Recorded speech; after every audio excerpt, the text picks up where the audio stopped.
Good day, everyone. Today is the fifth Sunday of Lent. The gospel reading of the day is John 12, verses 20 through 33. Feel free to look it up if you like. All right.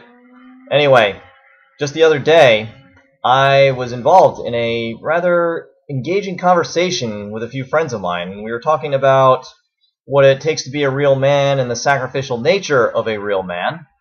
And, of course, that tends to run counter to what a lot of society perceives as what makes people into real men. Take, for instance, middle school. Guys and girls are going out, and there's this widespread perception amongst the guys that if you're not sexually active, you're just not a man, you're still a boy, you're still innocent and naive, and you just haven't gotten to that point in your life that all the other guys in your grade have gotten to. So there's a bit of peer pressure involved, and there's a bit of status seeking involved. Sure, there's a little bit of lust too, I mean, with the raging hormones and all, but yeah, a lot of it is self-serving, and there is a lot of pressure to engage in such activity. Now you move on to high school and into adult life, and then you have what we know as the hookup culture, where there's this perception that if you're a guy and you're sleeping around with a lot of beautiful women, that you're somehow more manly than those who don't.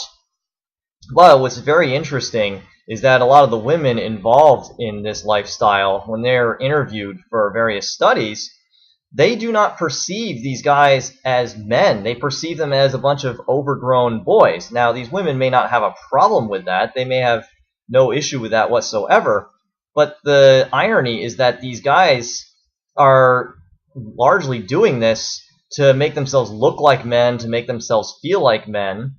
And whereas the women who are choosing to sleep around with these guys don't perceive them as men.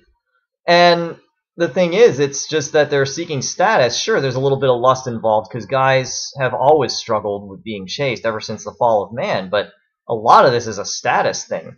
And yet the guys are not getting that because they are serving themselves. They're self-seeking.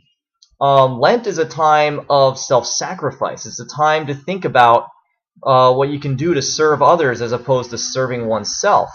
So whether you're single, in a relationship, married, or in seminary, or if you're in a celibate vocation, it's a perfect time to be considering what you can do to serve others more than serving yourself, and basically becoming more of a real man.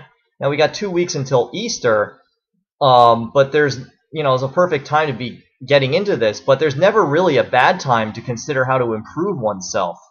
Because if you get past Easter, you don't just give up and say, well, wait till next year.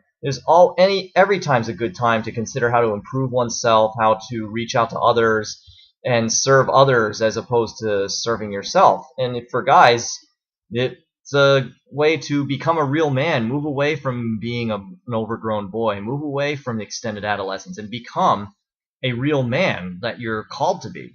So that's just some food for thought, and enjoy the rest of your day, and peace out.